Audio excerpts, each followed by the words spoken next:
Quel temps incroyable pour être vivant, non? Si tu as de mon âge environ, c'est le premier Black Swan que tu rencontres. C'est la première fois qu'il y a un événement pour lequel personne n'est vraiment responsable, qui a un impact énorme sur la Terre entière.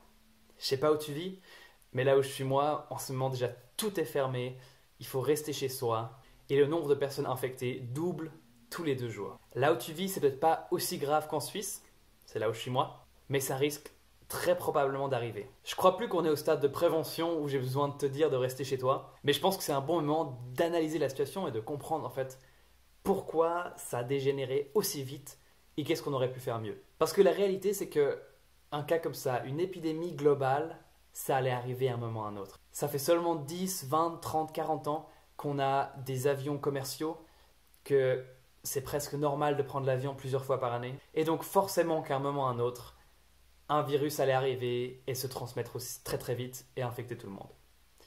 On a cru que ça allait arriver avec Ebola, mais en fait la différence avec Ebola, c'est qu'il ne se transmettait pas par l'air.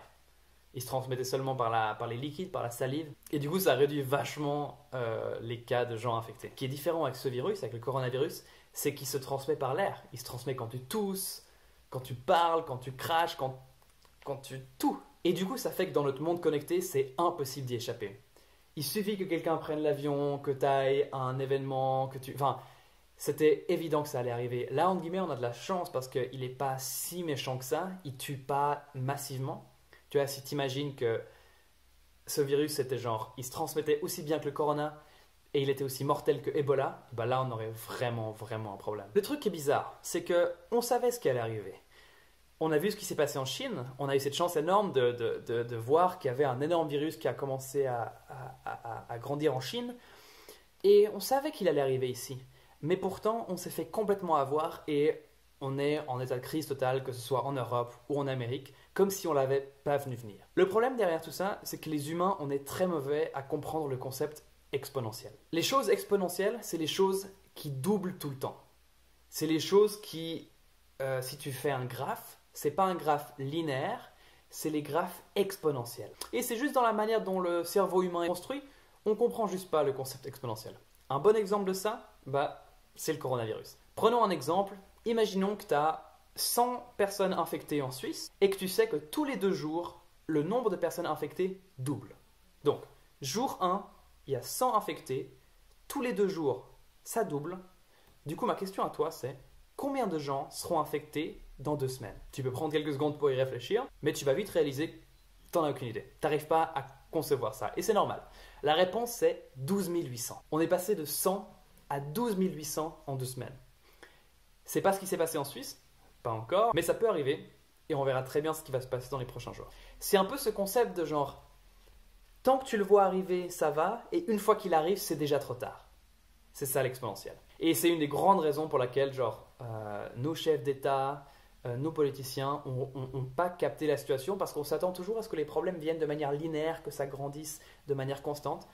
Mais ce n'est pas le cas avec les virus. Le deuxième gros problème qu'il y a eu avec le coronavirus, et c'est en train de nous frapper à plein fouet, c'est qu'il y a un retard.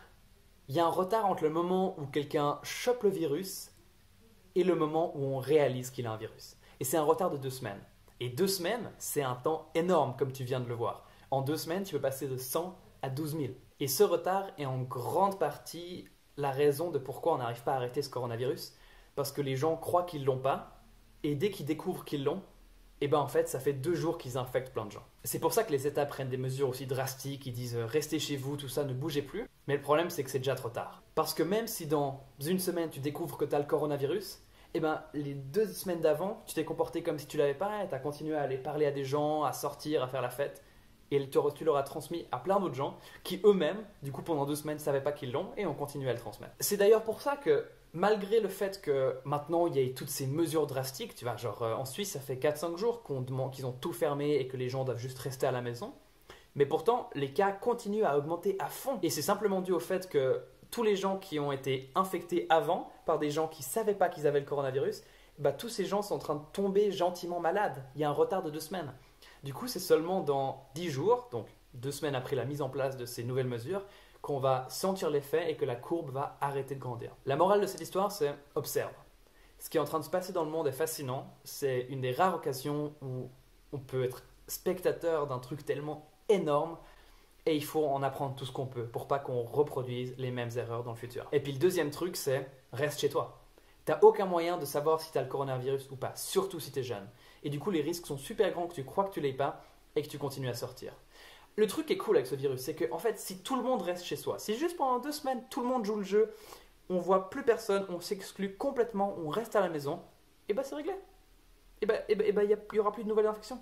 Et du coup, le système de santé pourra prendre en charge tous les gens qui sont déjà malades, et l'histoire s'arrête et tout finit bien. Et on aura tous eu 2 semaines pour prendre du temps pour un nouveau projet, apprendre quelque chose de nouveau, ou juste se reposer. Par contre, si on continue à sortir et continue à croire mais non, je l'ai pas, c'est bon, et bah c'est là, en faisant ça qu'on va créer un énorme bordel et que plein de gens vont mourir, pas parce qu'ils sont déjà malades de base et qu'on pouvait rien faire pour eux, mais juste parce que le système de santé ne peut plus s'occuper de ces gens. En gros, tant qu'on est peu de malades et que le système de santé peut s'occuper des gens, et bah tout va bien. On va pouvoir en soigner la plupart et tout ira bien. Par contre, si on continue à sortir et qu'on propage ce virus, et ben là il y a juste plein de gens qui vont mourir juste parce qu'il n'y a personne pour les soigner. Et c'est juste trop bête. Voilà, j'ai fait un peu de prévention, j'étais obligé. Ça me tient quand même à cœur. J'espère que tu profites de ce temps pour apprendre quelque chose de nouveau, faire des choses cool. Et moi je vais en profiter pour faire un peu plus de vidéos. Je te souhaite une super journée, ciao.